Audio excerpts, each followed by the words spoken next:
Hey everybody, welcome to Season 4 of What's IGN Crushing On. I'm Karen Walby-Solomon and I'm your host, and we're here to talk about what's hot in pop culture.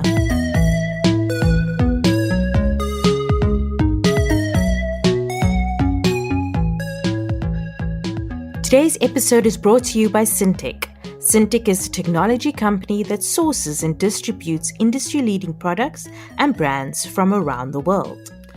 Welcome to episode 14 of season 4. Today is a very exciting episode because we had the opportunity to chat to Oscar Isaac and May Calamawy from Disney Plus and Marvel series Moon Knight.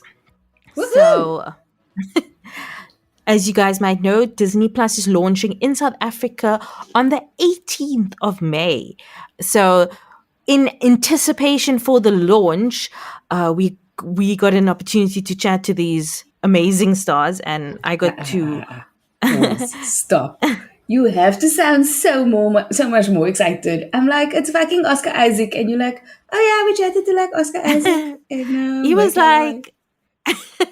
They were like so cool, like, and I'm so chill. Like, I wasn't nervous at all. I wasn't stressed. I was calm as a cucumber the you entire didn't get your hair done or your makeup. We didn't have to come and do a lighting test the day before. None of that happened. I just basically fell in front of the Zoom call and was like, "Hey guys, what's up?"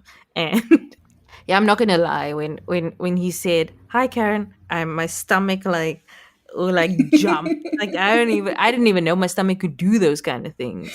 And like my heart swelled like twice. I was like, Oscar Isaac said my name in real life. No, but they were both very lovely and very gracious.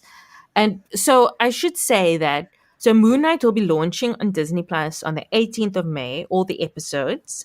But when this interview took place, there had only been 4 episodes out, and they had given me screener access to watch those 4 episodes before, Disney Plus is available here, etc.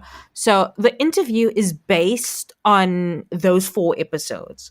So if they talk about anything to come, it would have already happened by the time, you're listening to this. Yes. Well, I mean, you're going to be listening to this before Disney Plus launches officially, but it's a confusing thing. But too many of you have seen the spoilers on social media. So, if we're like, oh, that already happened, that's why. But if you haven't, there's no big spoilers that will affect your watching of the show. It's basically just their perception of the characters and of what the show is and what the show represents, and which I think is very important and very interesting. So, like, some backstory about the show. So Moon Knight tells the story of Stephen Grant, who is almost like he works at the British Museum, and a mercenary called Mark Spector, who investigate the mysteries of the Egyptian gods from inside the same body. So the series actually tells very interesting stories about people with multiple personality disorder, and they're very I want to say very careful and very empathetic in how they deal with it, which I enjoy. Interesting. And then, so Oscar Isaac obviously plays Mark and Steven, which means he's playing 2 of the same roles, and which seems to be a very common thing in Marvel nowadays. With Doctor Strange and the Multiverse of Madness, characters often play the same roles opposite each other. The stunt doubles in Marvel must be making overtime. And Oscar Isaac's stunt double just happens to be his brother, which is quite interesting. So May Calamawy plays Layla Al-Fayuli. She's Egyptian and she's a love interest of Mark/Steven. And I don't want to explain too much of who she plays, but she's also sort of like an archaeologist type person, daughter of an archaeologist. There was a similar character in the comics, but she wasn't Egyptian or Middle Eastern, and and one of the things that the show does excellently is also the way it deals with with the Middle Eastern side of the story. Like, we've seen so many films and TV shows dealing with Egypt, and where the actors aren't Egyptian or don't Yeah. aren't from Egyptian descent. And May is actually half Egyptian, half Palestinian, and she grew up in Bahrain, and so she has that sort of like, it just feels more authentic. That's amazing.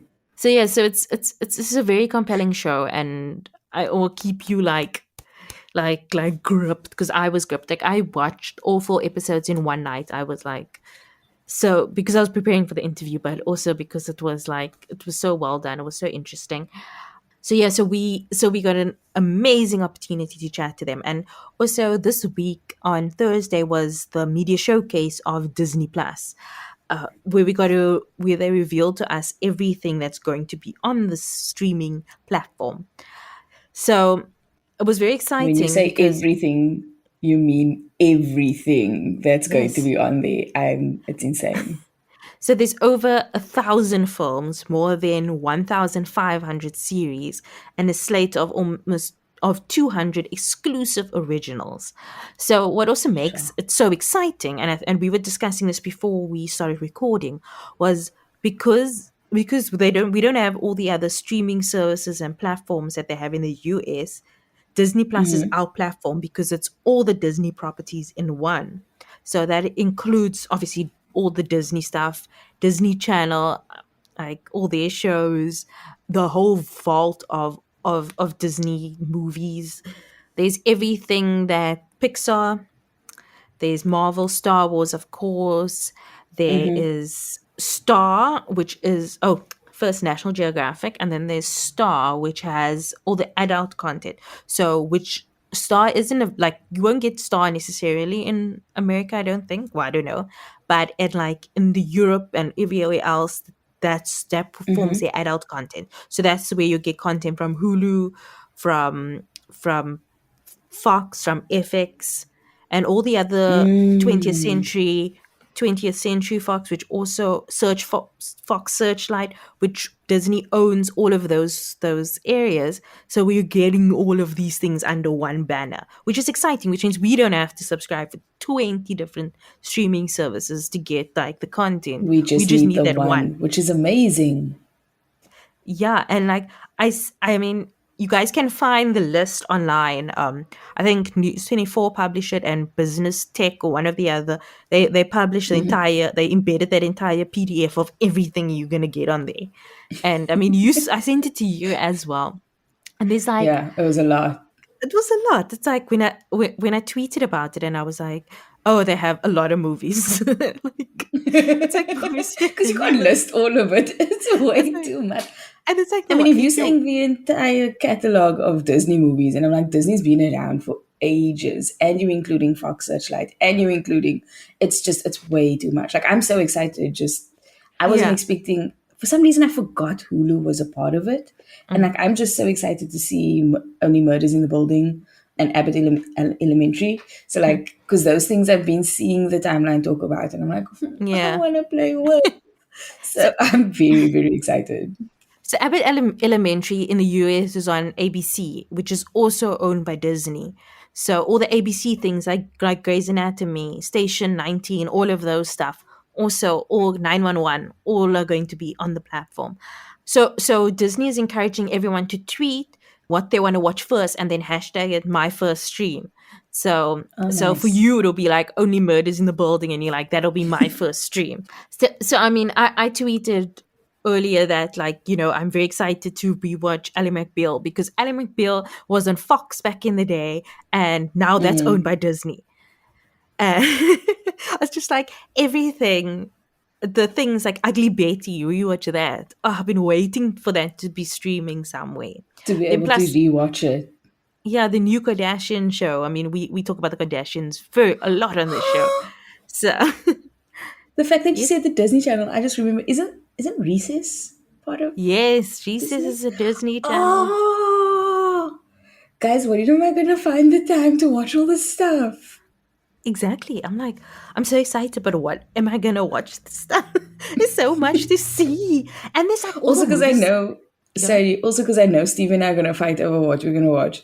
Because he's been dying to watch all the Star Wars stuff like Obi-Wan and Mandalorian, and like he's been so bleak that we haven't had a chance to see it yet. And I'm like, no, no, no, I wanna watch Recess. Like So the great thing about this is not sponsored at all, guys. I'm just this is a natural segue. But the great thing is that you can have 7 profiles on Disney Plus, and you can have 4 concurrent streams. oh, So that's so amazing. you can watch on your phone, laptop, whatever, or Steve watches on the TV. You guys can you can work it out. Like, I mean, that's Mm. always a challenge for me, especially with like Netflix, because I have the 2 concurrent streams. And then if like my nephew's watching his like Peppa Pig and my mom is watching Bridgerton, and then what must I do? Or my other nephew's watching Vikings, then I must just chill. But I mean, I'm also excited to catch up on all the movies that I haven't seen, like Encanto. I never watched Encanto yet, or Raya and the Last Mm. Dragon. All of that stuff is gonna be available on the show. And of course, Pam and Tommy, I wanted to see that so badly. There's so much I want to watch. I'm the same like you. Crashing on in the Crash, future is gonna be lit. yeah. It's strange to me how we like. It's like we had the option of so much, but now we have the option of so much more. And the problem Yeah. with me with the media showcase on Thursday was that I was like, I want to watch this stuff now. Why do I have to wait another almost 2 weeks to watch this? Like, this is so unfair. But I mean, Yeah, so close but so far type of yeah, it's feeling. so close. It's so far. Exactly as you said. So, for those who are wondering about the price, they have a special offer if you subscribe before the 17th of May, where you can pay $9.50 for the whole year. Otherwise, 12 months is 1,190 for an annual subscription, or 119 Rand per month. So, yeah, and as I said, you can have 4 concurrent streams, 4K quality for select titles, and you can set up 7 profiles. And for the parents that are wondering, there are like some age restricted stuff. I'm not gonna lie, I didn't pay a lot of attention to that because I don't have a kid. So so so there are, like, you can look it up. There's some like pins and things that you can put, like, I was like, this does not apply to me. But You say this like you didn't just talk about your nephew watching Peppa Pig on your yeah, on but your I mean, profile. it's not my responsibility if he stumbles into adult content. But also, he's like 2. You're not gonna know what's going on. I'm assuming this is for people with like 8-year olds. Yeah, I got you. So yeah, here is our chat with Oscar Isaac and May Calamawy.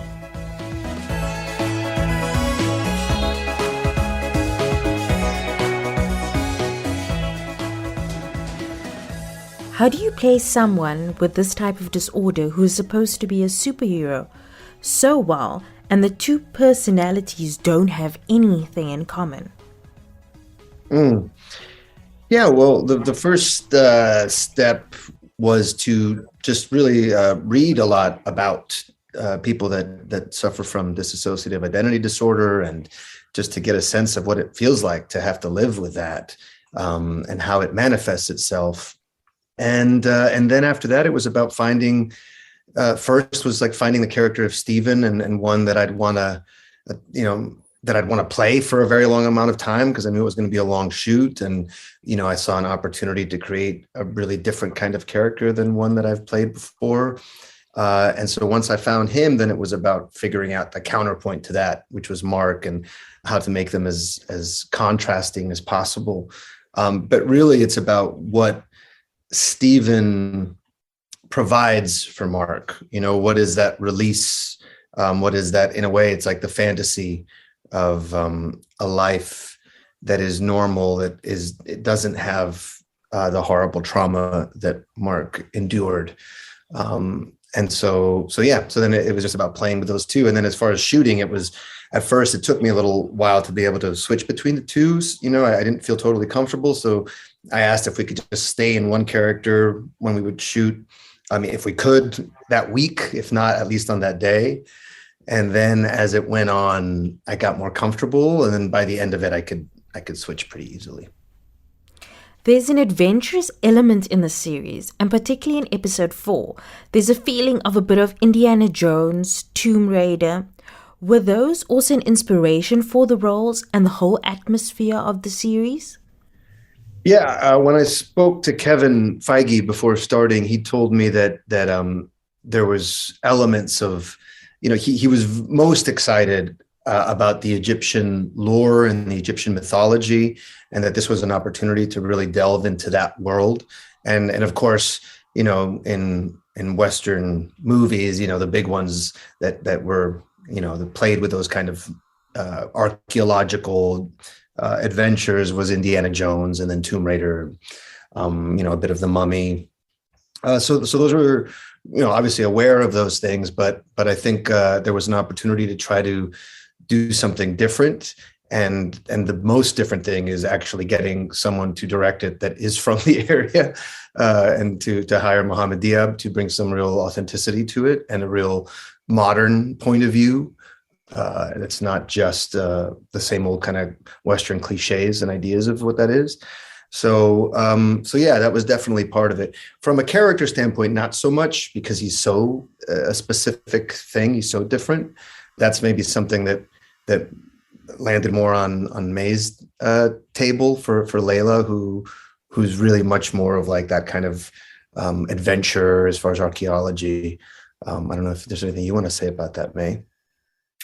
I didn't really I love those movies, but I didn't really take inspiration from them for this. I don't know, when we read that script, it almost didn't feel like I knew what was going to happen. And then after we filmed it, we're like, oh, wow, I can see the similarities, but it wasn't lived through them in any way. It was it was just through the lens of the story that we were telling. And then you notice it visually after. Oscar, you have ample experience in playing Jewish characters. This time, we know your character is Jewish because he has a Star of David necklace, but there's little on that front as opposed to the source material, where this is a big part of his identity. Are we going to be seeing something in this regard in the remaining episodes? Yeah, very much so. It's very much part of who he is, but the whole thing is set up as a mystery that needs to be solved, which is, what is their past? How did this happen? I mean, we've also haven't seen how he became Moon Knight. We haven't seen how Layla and him met. We haven't seen. There's so many things that is a mystery that is being solved, and the mystery goes back all the way to their childhood. So that's been the journey of the story. And what's been interesting is just these small clues that start to reveal the truth about their past. In ancient times, tales and myths about gods were in fact telling universal stories about human beings. And I was wondering, what in your perception is a human story we can find in Moon Knight? I think a beautiful story you find in Moon Knight is what we talk about, just finding integration with self and coming to yourself and having that self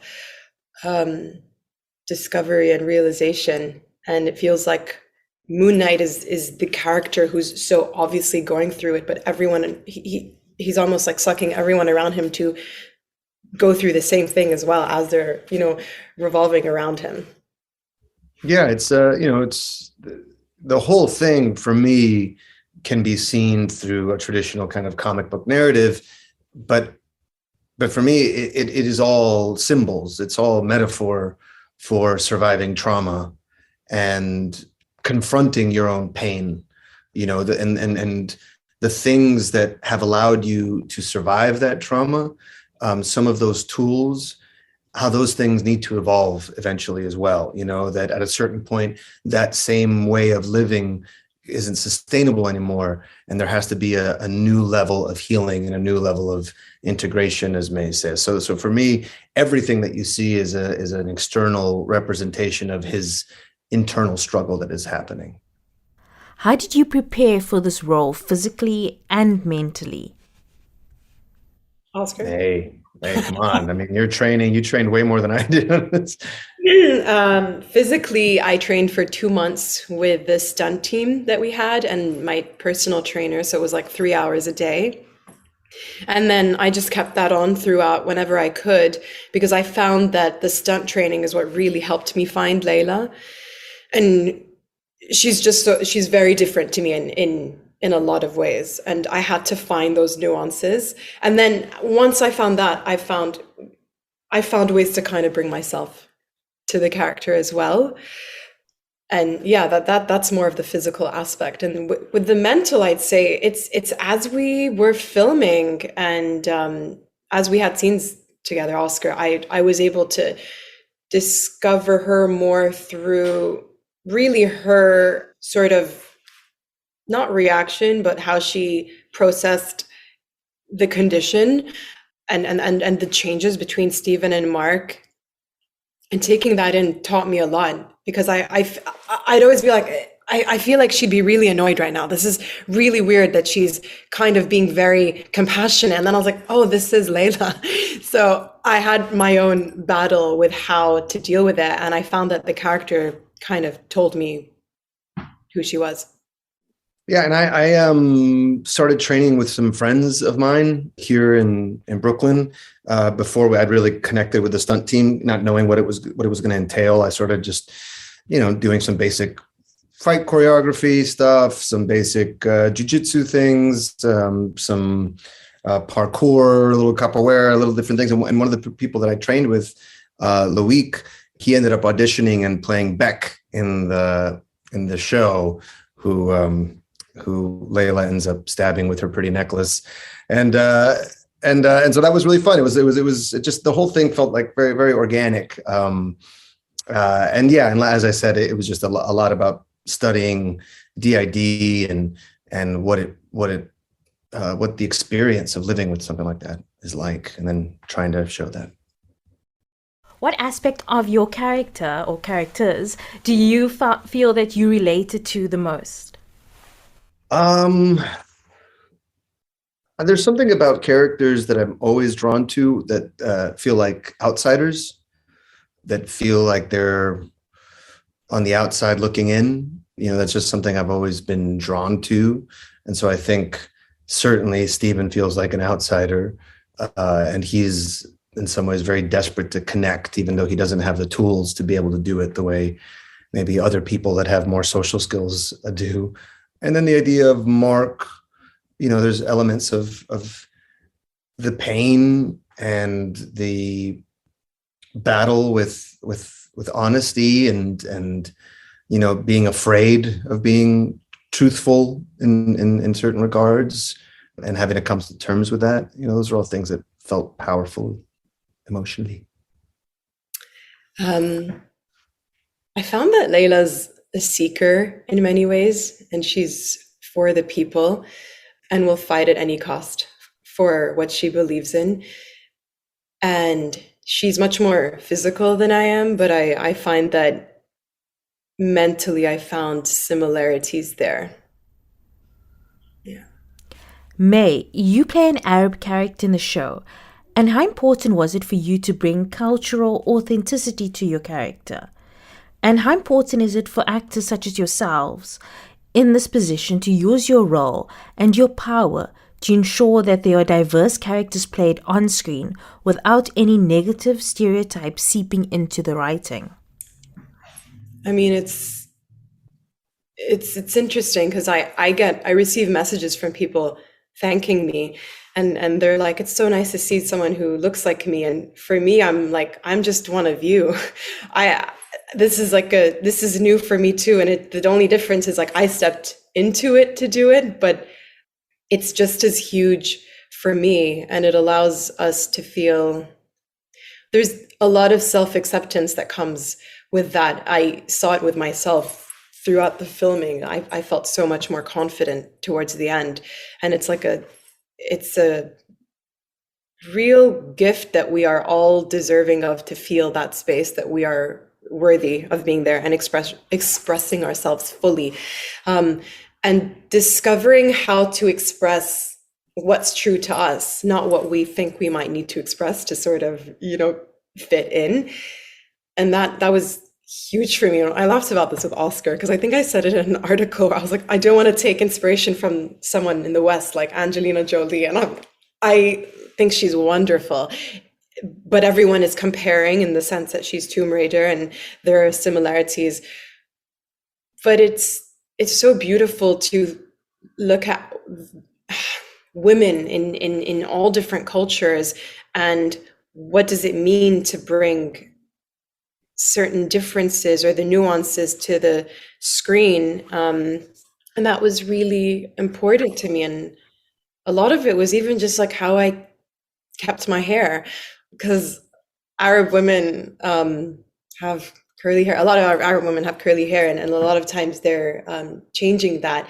And I'd be confronted with my own desire to sort of like tame the frizz. And I really had to keep reminding myself it's not about me and any of my insecurities. It's just about allowing others to feel seen. And it's the best feeling when I feel like I've it. When one person tells me they feel it, I'm like, my job is done here. What surprised you most about this experience that you can take through to future projects? And what was it about Mohammed Diab as a director that you found in no one else you've worked with before? Yeah, well, for me,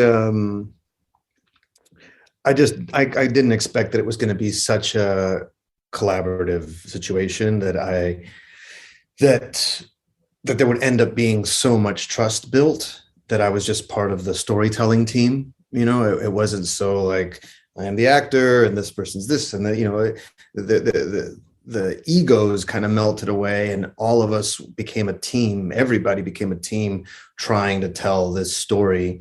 And it was like all ideas on the table, best idea wins. And it didn't feel like there was a lot of ownership over that stuff. And that just creates, that's what makes it feel like, Stanislavski kind of, doing a theater piece somewhere where everyone's just talking and trying to break down the story and make it as truthful as possible. And so that I didn't expect from something of this scale. It was the hope, but I think that having to be, in a way talked into it a little bit was because the fear was, I was just going to be standing on some hill in Budapest in a cape being like, what the heck am I doing here? And the fact that it was like one of the most creatively fulfilling things, and still is, still every aspect of it, the editing, the release of it, how we talk to the press about it, every element of it was a conversation. And that was just such an exciting thing. And it feels like it really, my particular aesthetic as an artist is shown in this piece quite a bit, and it's still, you're still, as Ethan said, you're still cooking in Kevin Feige's kitchen, but with those ingredients, but you get to make, we got to help make the dish that we wanted to make. And so that was really exciting. Moon Knight is obviously one of Marvel's more obscure characters. Oscar, at any point when you were offered the role, were you aware of Moon Knight prior to being offered this role? And B, was there a part of you that was thinking, well, Captain America will probably come up again soon. Let's hang in there for now. I had no desire to play Captain America, so that didn't pop up. But I had no idea who Moon Knight was. I'd never heard of him before. Thought it was a kind of a funny, unusual name. I had to do like a deep dive into it.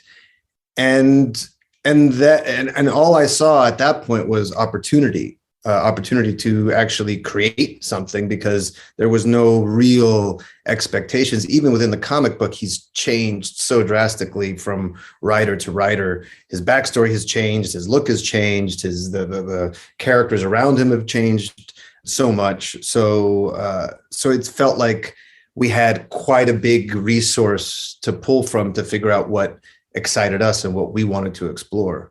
So for me, it was actually, that was one of the more exciting things about it was its obscurity.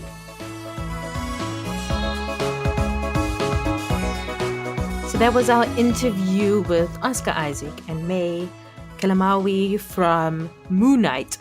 Moon Knight will be streaming on Disney Plus when it launches in South Africa on the 18th of May 2022. So if you missed the part at the beginning, just go back and rewind, and you can find out all the details about Disney Plus, etc. And we will link to Disney Plus in our show notes. So if you want to sign up before the time, you can do so.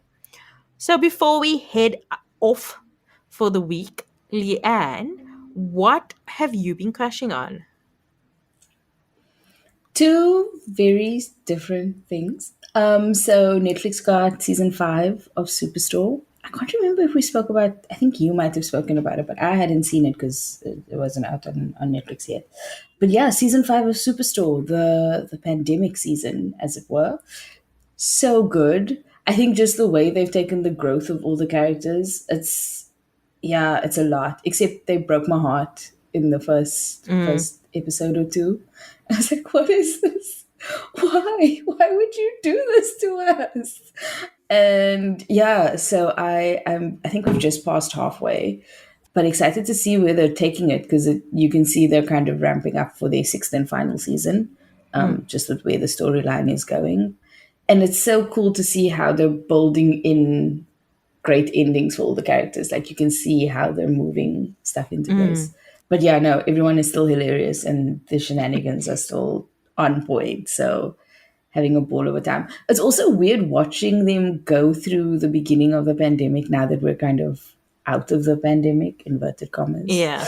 Because like they made references to stuff like wearing the masks and how people weren't doing it properly, or like when people went mad to try and like steal toilet paper from each other and Yes. mauling each other in shops, and like how everyone thought it was just going to be a quick thing, but now all of a sudden people are queuing, and like yeah, it was like such a throwback, if I can put it that way. It was like I think we've all just as a society moved on so quickly and like blocked it out, and so when you see it, it's like, whoa, yeah, we lived through that. Wild. Insane. So that's season 5 of Superstore on Netflix. And then the other thing I'm crushing on, please don't judge me. So obviously the pandemic was really long, and Steve and I got into watching all the movies that have sequels. So like the Fast franchise, the Harry Potter franchise, the like all of that, Lord of the Rings, blah blah blah. And you know the pandemic was long because I finally convinced him that we need to do the Twilight series. So we watched 1 and 2 because I think 1 was on Showmax and the other one was on Netflix, but we were able to watch 1 and 2. But Eclipse does not exist on the internet. It's the wildest thing. Like you cannot find it. It's not on Google Movies. It's not on any of the streaming That's so weird. services. Yeah, like Eclipse, Breaking Dawn Part 1 and Breaking Dawn Part 2 do not exist on like any of the streaming platforms. Very bizarre. So we ended up having to buy them from Takealot for like 30 rand. Because I was like, no, we can't leave it there. Like we can't just watch the first 2. We have to get closure on the whole saga. So we got Eclipse, which we watched this week, which was Eclipse. I don't know how to. It's terrible and horrible, but good. Like you can definitely see how over their budget increases and the directing gets a little bit better. Like Bella has a little bit more character. Edward's a little bit more playful. Jacob is very annoying, but he's there, and it's just it's so good to like actually rewatch those things after the hype and like be able to enjoy it for what it is. Like you don't have to be critical of it because it's not meant to be a cinematic masterpiece. It's meant to be an adaptation of a wildly popular book in a weird way for its time.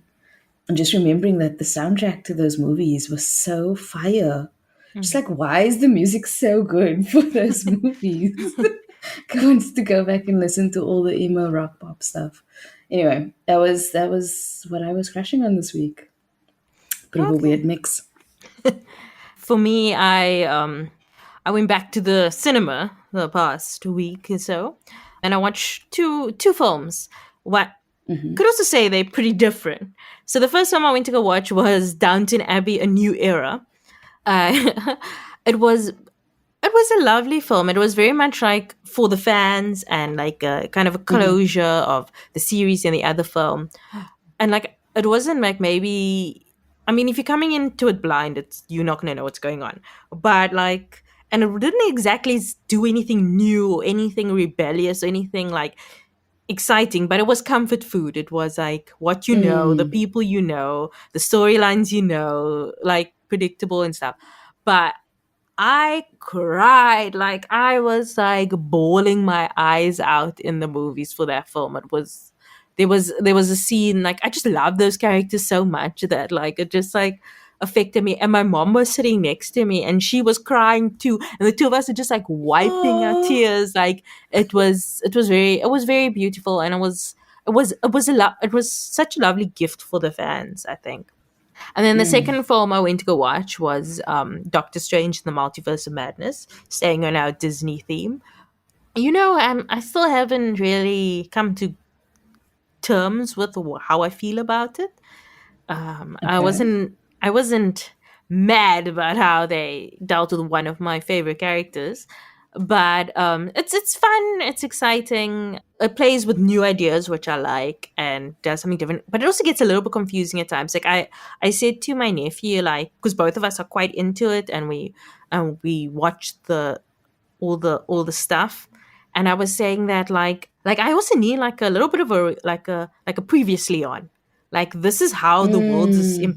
impacted by the events of Loki, impacted by the events of Spider-Man, impacted by the events of Mm. Doctor Strange. Like why is like how like and I mean what he said was that I think the point is also for us to be confused so that anything is possible, anything can happen, Oh, that's because such an we aren't interesting take. we are not sure of the world, so we aren't sure of Mm. what's coming next. So I mean that's an interesting point, but I still feel a little bit like what's going on. And I but the know. I love. think that was sorry. I think that was my fear because like we're gonna watch it today, and I was just like, I haven't seen What If, and I don't remember. I mean, I know so many things alluded to the multiverse, but I'm like, this is very complicated to go into to have to remember all these other things and have to have seen so many other things. So I I mean, don't it's a good warning. Thank you. I don't think you necessarily have to see all the things that people say you have to. I mean, I think other than like maybe Spider Man, but even that is like iffish. I think and the first Doctor Strange, and obviously Avengers Endgame and that kind of thing. But like, I think the only like recent like thing that I think would have been maybe required viewing is One Division, like Mm. that kind of like goes into Doctor Strange. But what is the other thing I want to say? The It was very cool multiverse. how they do the multiverse. So they jump through worlds, but they don't necessarily go to all the worlds. So you see like Mm. so you see a little bit of the animated world in a world where everybody's made out of paint, and it reminded me so Oh much of wow! the Faraway Tree books, the Enchanted Forest books by Ina Blyton, where there was a land on Whoa! top of the tree. And like Uh-huh. every time you go up, you climb up the tree, there's a different land. It gave me that sort of vibe, and I used to love those books. I still am obsessed with them. So like, as Moonface yeah, and Moonface. Pots and Panbane. Yeah, I love those books. So for me, it's like it gave me that sort of vibe, and it was cool. So yeah, I mean that's what I've been watching. Um, Thank you everyone for joining us for episode 14. We hope you guys had a great episode or had a great time listening to us. Today's episode is brought to you by Syntech. Syntech is a technology company that sources and distributes industry leading products and brands from around the world. Me, you can find at Karen Welby on Instagram, at Karen Welby's with an S on Twitter, and sign up for my newsletter, Wildest Dreams, at wildestdreams.substack.com. The podcast can be found at Crushing on Pod on Twitter, Instagram, Facebook, and TikTok. You can find us at What's IGN Crushing on YouTube, and you can find more information about this and all our other episodes on our website, crushingonpodcast.com. Send any feedback to mail@crushingonpodcast.com. And you can send us voice notes at +27 783622566. Join our Facebook group, Crushing on Club, where we chat about the show, celebrity news, recommendations, the whole shebang. The show is produced by me, Karen, as well as Rebecca Barches and Leanne Phillipson. The show is edited by Rebecca Barches. Our logo was designed by Nathifa Maroof, and the show was created in partnership with IGN Africa. If you like the show, tell everyone that you can, any way that you can. Keep up to date with episodes by subscribing to the show on Spotify, Apple Podcasts, or wherever you get your podcasts. Please rate and review the episodes on Apple Podcasts, as it helps others to find the show. We'll be back next week with another in-depth conversation with a pop culture lover. See you then.